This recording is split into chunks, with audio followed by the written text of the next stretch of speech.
Alhamdulillah. Utawi sakabehane puji mil al mizan. Utawi ingsun utawi kita meyakini ngugemi na alhamdulillah.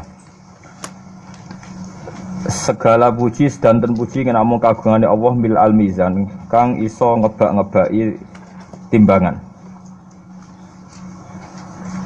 Wa muntahal ilmi lan alhamdulillah iku dadi puncake ilmu, dadi kata-kata ke ilmu. Entek-enteke ilmu, entek-enteke pengetahuane manusa sedanten makhluk sak donya. Niku entek-enteke ilmu nyimpulaken nak donya ngantos akhirat niku alhamdulillah wa muntahal ilmi. Lan utahe alhamdulillah iku dadi entek-entekane ilmu. Wa mablaghur ridho lan utai alhamdulillah kita ucapno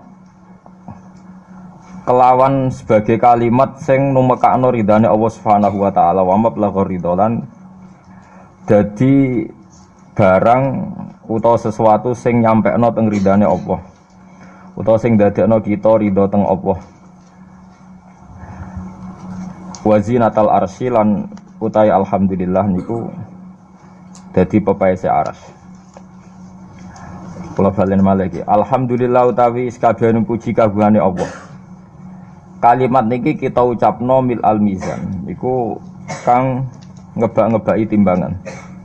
Timbangan amal napa timbangan sosial, timbangan perilaku, timbangan napa nggih standar nggih. Terus kula terangaken nggih terus pulau jenengan kita tambah tua gitu, tambah parak mati macam-macam gitu. Niki kalimat ini kalau angsal saking kitab I'anatul Thalibin tapi sing takriran. Terus boten semua kitab ada, biasanya sing edisi takriran niku wonten. Awalnya ini didamel wiridan kangge ngurip-ngurip Lailatul Id. Terus kula waos ketika kula syukuran nerbitaken Quran napa ngitmai Quran kula sering maos kadang-kadang 70 kali macam-macam. Tapi saya pastikan di tempat ngaji niki nggih dados kula suwun mangke sing ngaji dalu nggih kados biasane kula maos malam Selasa niki subhanallah bihamdi ngantos ping 7. Untuk ngaji sore nak pas kula eling maos niki ping 7 sausé ngaji terus kadang-kadang gentosi donga nggih kadang-kadang gentosi napa donga. Kula badhe matur teng jenengan kula niku takorup sanget kalian kalimat-kalimat sing disusun kalian Rasulullah sallallahu alaihi wasallam. Terus ngeten maknane mizan niki.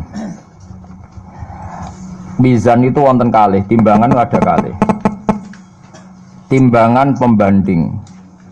Jadi misalnya saya punya amal buruk banyak, ya amal buruk banyak, terus ada amal baik banyak. Sebetulnya amal buruk itu mudah sekali talasat itu hilang, nggak dinilai sama Allah. Karena kebetulan buruk itu nggak ada. Niki ilmu kelas hakikat di rumah balik, rumah nggak ada salah paham. Gitu. Amal buruk itu banyak yang nggak ada. Amal baik itu ada tanpa kita mengamalkan.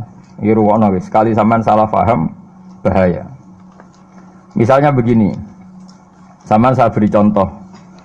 Ada orang mengatakan Isa itu Tuhan. Hakikat Isa Tuhan itu ada enggak ada kan? Batu Tuhan juga enggak ada. Terus kita dalam hidup misalnya bergantung uang, bergantung fasilitas duniawi. Sebetulnya hakikat makan makanan, minuman bisa menopang kehidupan kita ya udah ada juga. Karena makanan itu ya makhluk yang fana. Ilmu yang diciptakan manusia itu ya makhluk yang sama-sama fana. Yang hakikat ada yang tidak mungkin hilang abadal abad selamanya lama. Meskipun nanti setelah akhirat selesai pun itu hanya la ilaha illallah, bahwa yang berperan, yang aktif, yang al-fa'ilul mukhtar, pelaku sejarah, pelaku apa saja hanya Allah Subhanahu wa ta'ala. Sehingga kenapa ini kelirunya orang Khawarij? Sehingga kenapa orang yang dalam hidupnya pernah meyakini la ilaha illallah secara ikhlas dan benar. Saya ulang lagi. Satu kali pun orang dalam hidup pernah meyakini la ilaha illallah secara ikhlas dan benar, itu mbok atusan tahun ning gone neraka, tetap nanti itu masuk surga. Mergo kebatilan yang ia lakukan itu dianggap tidak ada. Kenapa dianggap tidak ada? Memang hakikat kebatilan itu tidak ada. Yang ada adalah la ilaha illallah. Itu enak yang lakoni barang batil. Barang batil itu tidak ada. Makanya disebut dalam Quran qul ja'al haqqu wa ma yubti'ul batilu wa ma yu'id.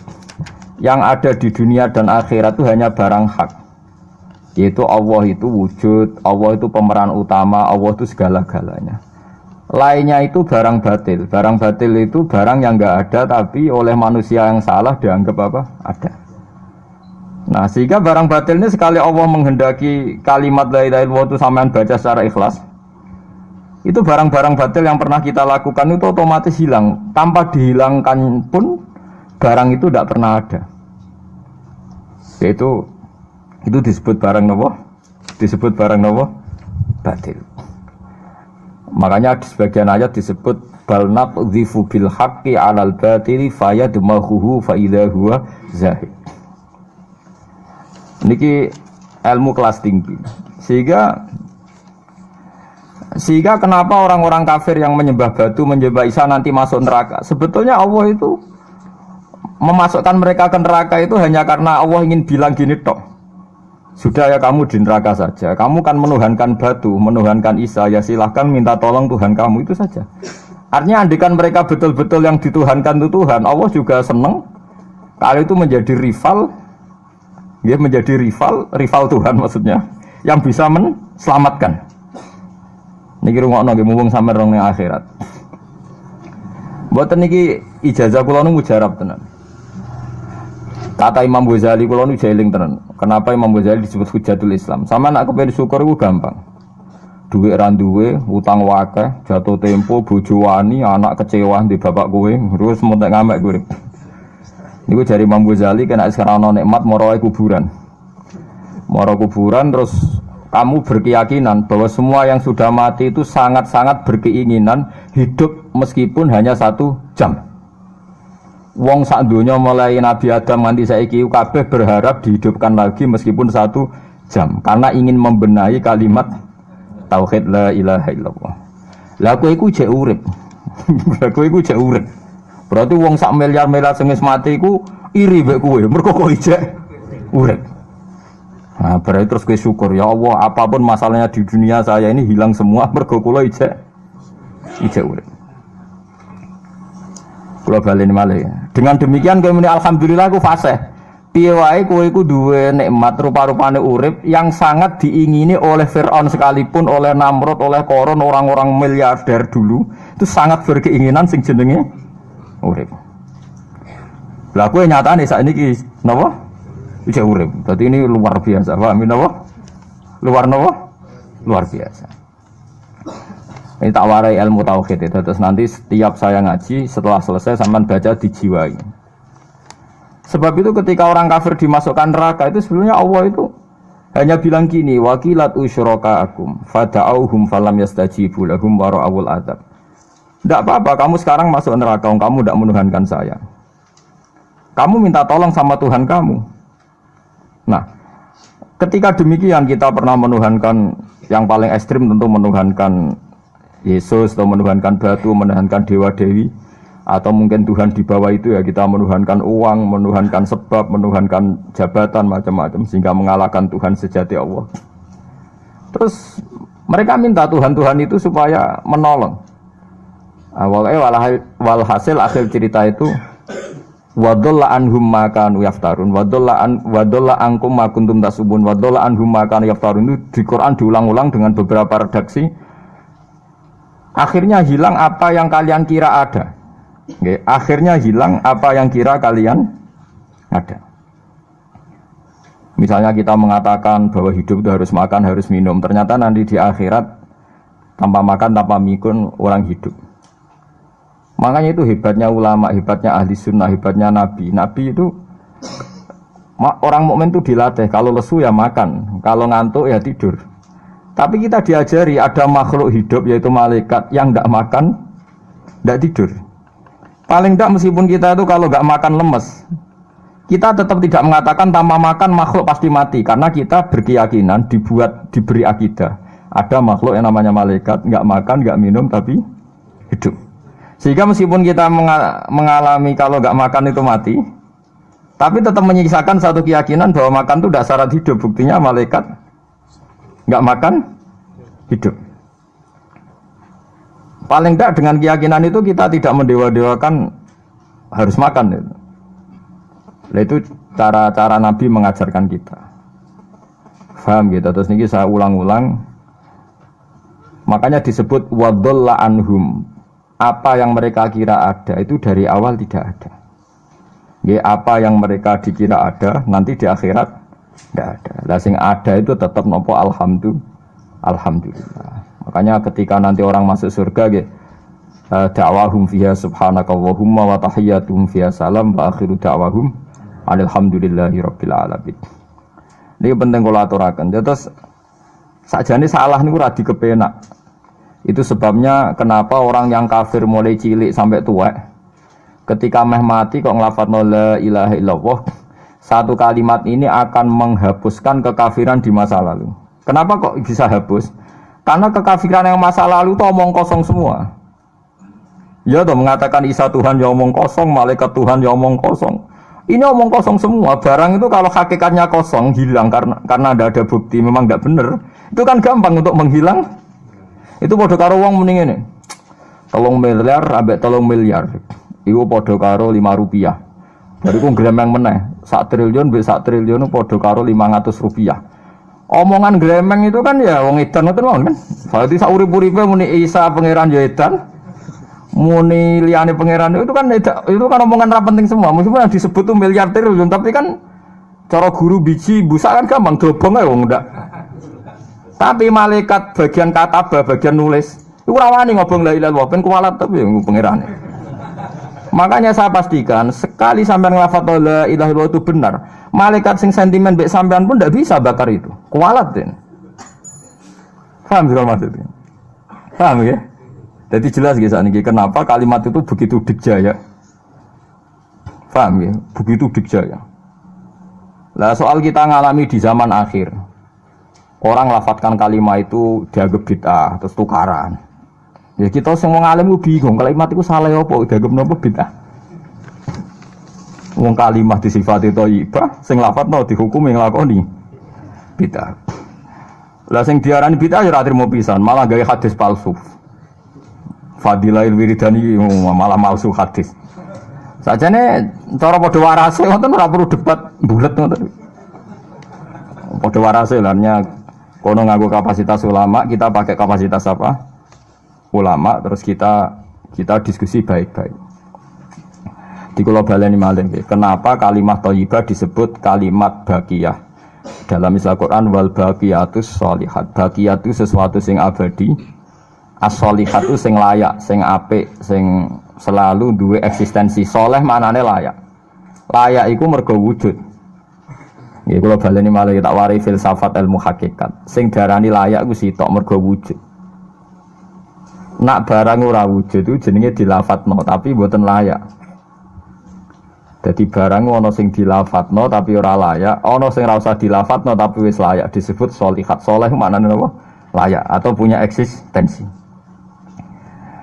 Misalnya begini ya, kula tak warai nggih ben sampean nang lafadzno la ilaha illallah niku benar. Ketika manusia itu menganggap yasumu maknanya menganggap itu sesuatu tidak ada tapi dianggap nopo ada, itu jenenge menganggap. Ketika manusia itu menganggap bahwa tidur itu penting, kalau orang tidak tidur itu maka dia akan lemah, kalau orang tidak makan itu dia akan mati. Sebetulnya semua ilmunya manusia itu menganggap, karena diulang-ulang oleh satu kejadian, kalau nak gak mangan itu lesu, nak gak turu itu lemes, terus dia menganggap kalau gak tidur itu orang mati, kalau gak makan itu orang mati. Itu ilmu yang dikatakan oleh para ahli hakikat hanya menganggap itu sah, karena anggapan manusia salah itu sah, keliru ya sah, benar ya sah, tapi ya hanya anggapan. Tapi dalam ilmunya Allah Ta'ala sing abadi Kehidupan itu tidak bersyarat makhluk itu harus makan, dan Allah bisa membuktikan itu lewat Allah menciptakan apa? Malaikat. Nah sehingga semua ilmu selain ilmu hakikat itu dalam bahasa ilmu hakikat disebut kita menganggap, kita merasa tahu. Bukan saya tahu, tapi saya merasa tahu. Nah, liane kalimat la ilaha illallah itu semuanya begitu. Kita merasa tahu bahwa kira-kira begini, kita melihatnya begini. Tapi sing hakikat, sing gak bisa dibatalkan bahkan oleh malaikat sekalipun, niku namung kalimat la ilaha illallah. Nanti disebut kalimatul haqqin 'alaiha nahya wa 'alaiha namut wa 'alaiha nufatu insyaallah taala minal amin. Karena yang dikatakan hidup itu roh. Roh itu tidak butuh makan. Ketika jasad itu mati, hancur, itu rohnya kan masih hidup. Dia pindah di alam ulya sana. Roh itu hayat, hayat itu dari kata roh. Roh itu maknanya hidup, hayat maknanya hidup. Roh dan hayat ini satu sistem yang kita tidak tahu, yang tahu hanya Allah. Ini tidak butuh makan. Sing butuh makan, butuh utang, butuh bodoh itu jasad. Paham gak? Roh ora tau utang, ora tau gadekne BPKB, paham gak? Enggak melok-melok dia. Makanya ketika jasad kakean pola itu roh nyesal. Kok ngatasnamakan saya demi hidup sampai direwangi utang-utang wong, direwangi uripe bulet. Toh saya bisa hidup tanpa hutang. Lah iku manusa iku aneh. Makanya disebut alam rohaniin itu sudah. Nah, ketika kita mati itu kan yang mati itu jasad. Jasad itu mati, rohnya sowan Allah. Tapi kita secara bodoh mengatakan kita mati. Loh, yang mati itu siapa? Hanya jasad kita, roh kita tidak mati. Yang sowan Allah itu roh kita. Tapi kita bilang kita mati. Ya berarti kita bilang kita mati, ya kita mati. Menurut bahasa manusia, kalau kita sudah tidak ambekan, tidak makan, tidak minum, disebut kita nopo mati. Tapi alhamdulillah kita ini mukmin, meskipun bahasakan kita mati terus bahasano mugi-mugi disepunten pangeran niki ruhe nembe sowan, mugi-mugi diwelas. Intine dekne ra muni mati. Paham nggih? Mulane malaikat ngrungokno pidatone kiai sing lepas jenazah yo bingung. Perkarane dilepas niki pun mati, mboten saged napa-napa, ra iso njuk sepuro jenengan, ra iso salat, monggo kita salati. Iki sedongakno sakniki ruhe sowan pangeran mugi-mugi selamat. Jare mati, jare sowan. Sowan kan artinya mlaku-mlaku sowan kan. Nah, tapi misalnya mbok bahasano nganggo ilmu sing ekstrim kados kula, nganggo ilmu kelas berat kan malah diguyungake bahwa jasad ini mati, ini tidak penting karena jasad rohnya masih hidup. Maka kita tidak perlu nyolati mayit karena tidak pernah ada mayit karena rohnya masih hidup. Wah, kan dianggap edan bareng kan.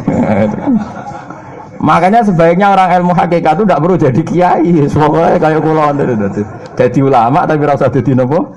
Ya, jadi kiai sampean ae sing ora paham detail-detaile alam roh sampai alam nopo? Alam nopo? Jasad. Nah, itu keliru itu penting karena kalau tidak keliru itu ya itu tadi. Paham sing kula maksud ya. Nah, itu disebut. Nah, kalau sama tanya, lalu roh itu gimana Gus? Ya gak ada jawabannya. Wong Rasulullah saja yang orang paling pinter di dunia, orang paling tahu wa yasalunaka anir ruh kulir ruhu min amri rabbi. Roh itu urusannya pangeran. Makanya kalau sekarang sampean pertanyaannya gini. Ini waktu gale guyonane Siti Jenar. Siti Jenar itu ya ono pinter, ya ngawur tapi ono pinter. Dene iku ora tau salat. Sing salat ruhe jare. Dadi ora tau sujud, sing sujud jare ruhe. Nek darani wali songo iki goblok. Wali songo iki gobloke ra karuan jare Siti Jenar. Wong kon salat, bathuke nganti ngecap jare Siti Jenar. Lah nek sing ngecap bathuke somben fisik iku hancur, pas ketemu Allah seksine apa? Jare Siti Jenar ke jangan ketemu pintu. Kok jasad kita ini hancur. Misalnya kayak ngandalo bathuk ngecap jasad ini kan hancur. Sing bagus sowan pangeran rohem. Roh iku wis kon sujud ae ora usah awam. Lan akhire nak wae salat terus meneng ae jare wis salat. Sing ada teng pintu-pintu niku. Nah sing wong syariat terangno ora iso. Rata-rata kiai syariat kan ra pinter hakikat. Mau ngamuk ngono to murtad kowe. Nah ngamuk to. Hasil wong syariat kan apa? Ngamuk. Kowe ngamuk ana seresan nerangno ngamuk. Ya akhirnya gak sambung kan. Akhirnya gak sambung. Tapi saya pastikan ajaran Kak Siti Jenar itu sesat. Sesatnya adalah wali-wali yang alim, termasuk wali songo yang alim itu bilang begini. Ketika bathuk kita dikokon sujud ning pangeran, kita sujud itu sebetulnya bukti bahwa fisik kita itu tunduk sama perintah roh. Karena roh kita sujud, roh ini menyuruh fisik kita juga ikut sujud. Jangan jadikan fisik ini rivalnya roh. Itu kita gobloknya Siti Jenar. Kalau roh kamu sujud, fisik kamu tidak sujud, namanya rivalitas. Berarti kowe di jisim, duwe wadak sing ora nurut roh. Berarti rivalitas. Lalu jasad kamu itu sing mimpin sapa kok gak nurut. Lah ini mulane sing rodok-rodok Siti Jenar tobat mulai detik ini, paham ya? Karena ya buatan tak ajak mikir sama, paham ya? Jadi ini permainan ilmu kelas tinggi, paham ya? Kayaknya gak tahu mikir toh. Lah diwarai kok ben kok alhamdulillah aku fase. Paham ya? Paham ya? Makanya andekan malaikat itu kok sujud ning Nabi Adam ketika Allah nyuruh, "Hei para malaikat, saya menciptakan manusia namanya Adam. Setelah jadi maka kamu sujudlah." Itu malaikat sujud. Sujudnya malaikat bukan karena nganggap Nabi Adam itu Tuhan atau makhluk yang istimewa, enggak. Karena perintah Allah disuruh sujud. Malaikat enggak perlu tanya maknanya sujud ke Adam itu apa, enggak perlu. Pokoknya karena Allah nyuruh ya sujud. Paham ya? Setan pakai rasional. Ngapain sujud Adam? Musuh bodoh-bodoh makhluk. Mulane ono aliran sing sesat malah darani malaikat sama iblis itu tauhidnya tinggi iblis. Karena malaikat diuji disuruh sujud sama Adam, makhluk mau, terjebak dia sama permainan Tuhan. Apa itu? Dari malaikat terjebak tes-tesane pangeran.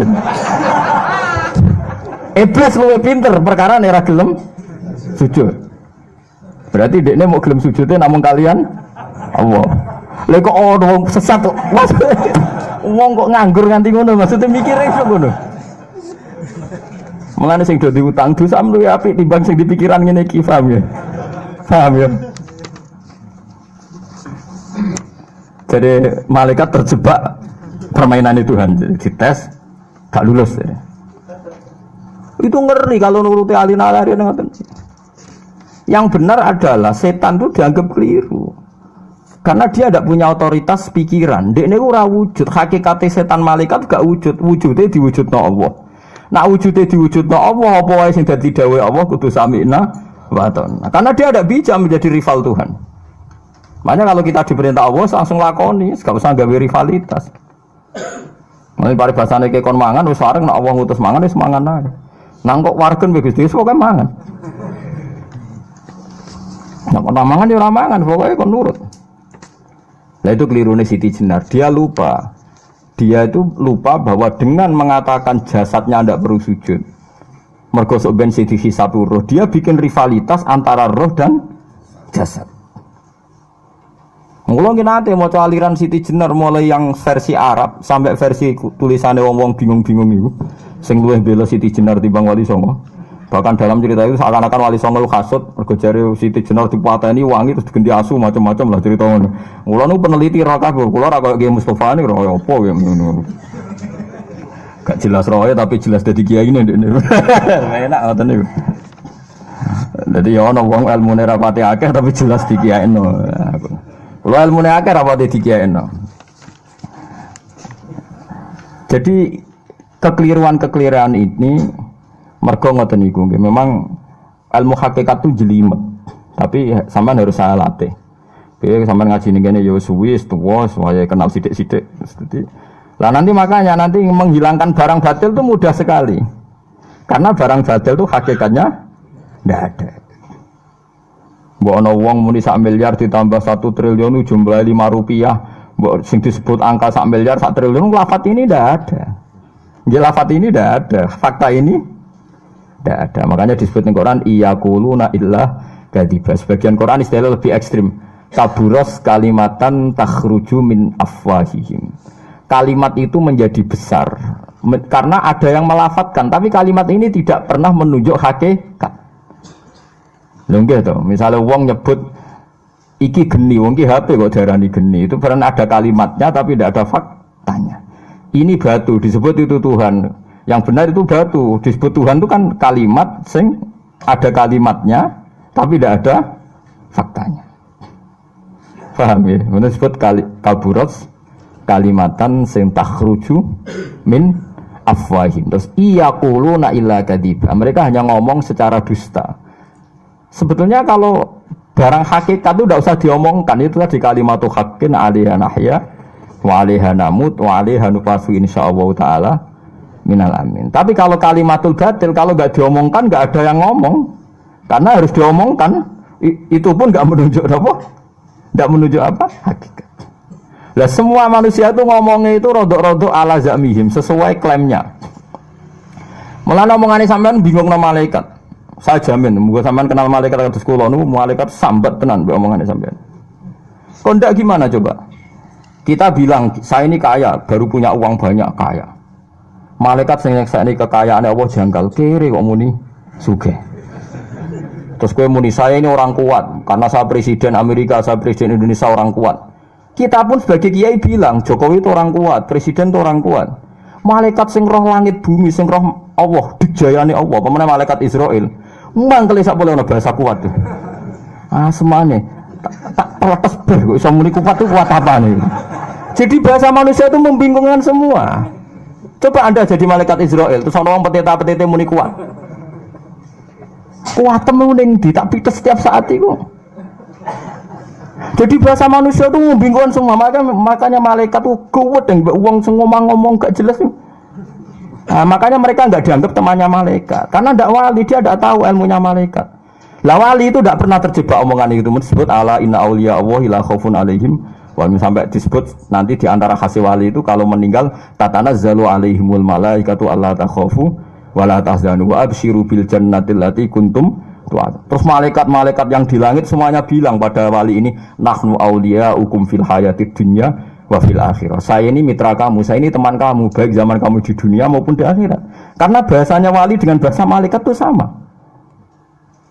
Enggak pernah merasa kuat, enggak pernah merasa hebat karena malaikat itu tahu yang hebat itu Allah, tahu betul dia. Apalagi temannya Israel tahu betul. Paham ya? Wali yang ngene bahasa disiga sambung. Disebut nahnu auliya, agak tahu tuh paham Quran kados kula. Lah mulane ngaji, wis kerepean lah pokoke paham. Lah bahasa manusia enggak wali itu bingung kan malaikat karena tadi kita bilang presiden itu orang kuat. Ini orang kuat. Padahal malaikat yang bagian mitosnya Allah ini janggal, kuatnya nang ndi. Apalagi malaikat yang nyekseni alam malakut, alam ning langit. Lah sampean saiki wis sinau planet mawon lah. Planet Mars itu kayak gini, Platurus gini. Delok bumi planet paling kecil. Wong bumi planet paling kecil kok penduduknya paling kuat tuh piye kamu sih? Paham ya? Wes bumi paling kecil digoni wong miliatan. Terus untuk mau sepiro? Mau untuk kok terus kuat itu kuatnya nih? Nanti. Berarti sampai membahasakan orang kuat ya gak sido bener. Orang itu ilmuwan, orang paling pinter di dunia. Pinternya ning ndi? Misalnya yang ngerasa pinter karena ini bisa menemukan komputer, bisa menguasai sak dunia, peneliti, handal ngene-ngene jare malaikat. Umpama ke roh ilmu sak bumi ku roh Mars. Aku sing nata Mars, tukang jogo. Artinya umpama ke roh tenan bumi ku roh planet lain dan kehidupannya di sana.